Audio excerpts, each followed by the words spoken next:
When I'm asked about what brioche is, I think of it as two different things. I think of it first as a stitch type. So in the same way that you have something like a linen stitch, bobble stitch, or a rib or a stocking stitch, you then have brioche stitch. So that's the first thing that I always think, is that it's a stitch type. Sitting behind that though, and what makes it that stitch type, is a series of quite specific language and techniques that go specifically with it. So as a stitch, it has a number of features that make it in common, but then slightly different to other knitting techniques. So the first thing is that it is formed as a series of slip stitches and worked stitches. So you slip one stitch, you give it a shawl, we'll talk about that in a second, and then you work the next stitch. And then in the following round or row, you work your slipped stitch and you slip the stitch that was worked previously. And that's a feature of it, that it's like a slip stitch, so a little bit like linen stitch. So this is linen stitch, where on one row I knit and then I bring forward and I slip my next stitch with the yarn at the front, and then on the following row I will slip it and then I'll work the stitch from the previous row. So that's something that brioche has in common with other stitches, in that it is a series of stitches that give it, that you have a slip stitch involved in it. And that slip stitch actually gives it its lovely sort of chunky fabric. So this is the same yarn that is knit in a stocking stitch, but with the addition of the slip stitch, you can see that it is a much chunkier fabric. That's actually the case with lots of double stitching. You'll see why that's used on the heels and stuff of socks as well, is because it doubles your fabric. And when you do it with brioche, it gives you this lovely soft squishy fabric. So that's the first thing. It is a slip stitch a little bit like linen stitch.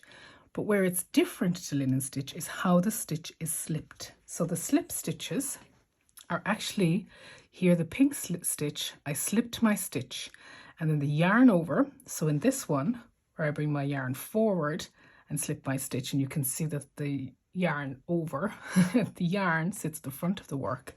In this, what you're actually doing is it sits on top of the slip stitch. So that's one of the features of brioche that is the same, in that it has a slip stitch, but that's different in that the location of the slip stitch goes over the yarn actually goes over the slip stitch rather than going in front or behind it like you see in other slip stitches. So that's one of the features of brioche, that it has both in common and different to other knitting stitches. The next thing then is that it is like a rib stitch. So you'll see here that it has very distinct columns of knits and columns of purl stitches. Give it a little bit of a stretch so that you can see those purls a little bit more. But in those purls, you can see your slip stitches are also inside in those, which is one of the differences. So how that rib is formed of slip stitches. So on one row, you will work a stitch either as a knit and a purl and slip the other, and then on the following row you will slip the one you've just worked, either knit or purl, and then work the one that you slipped previously. And that's what gives it this really nice ridge effect that's very similar to rib. So if I look at a 1x1 rib, I have my knits and my purls. So they are quite in common, but what makes them different is how those ridges are formed. So that's something else that it has in common and different. Another feature of brioche that it is the same but different is that you can add increases, color changes, etc. But how they are done is different because you want to maintain the integrity of how it appears.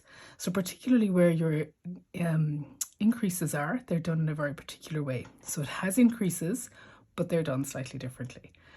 And those are some of the features of, that are same and different. And there's one other one. There's lots of different things actually when you look at it as a stitch in its own right.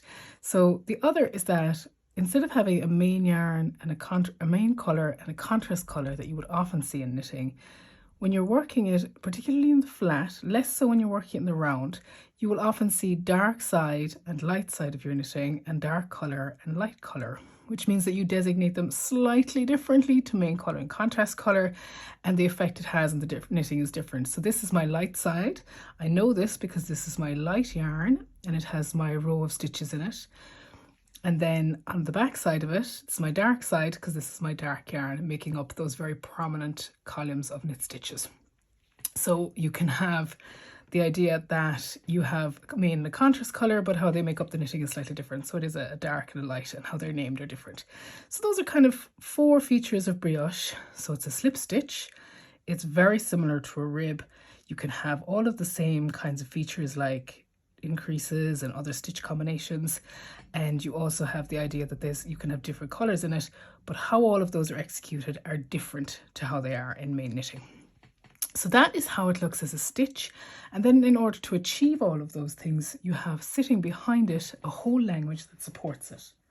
So I'm going to look at this pattern. So this is the pattern supplied with this class. And this is actually quite a straightforward brioche pattern because there are some quite complicated ones out there. Not complicated, they just look complicated.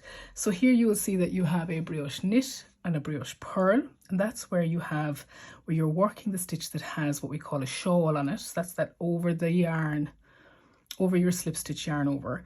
And again, we'll talk about all those as we come to them. You have your brioche purls, you have a slip one yarn over, and then you have lots of other terminology as well. So you'll see a whole series of different things. So for example, this increase is a BRKO BRK. So it's a brioche yarn over brioche into one stitch. So it's an increase, but it has its own language.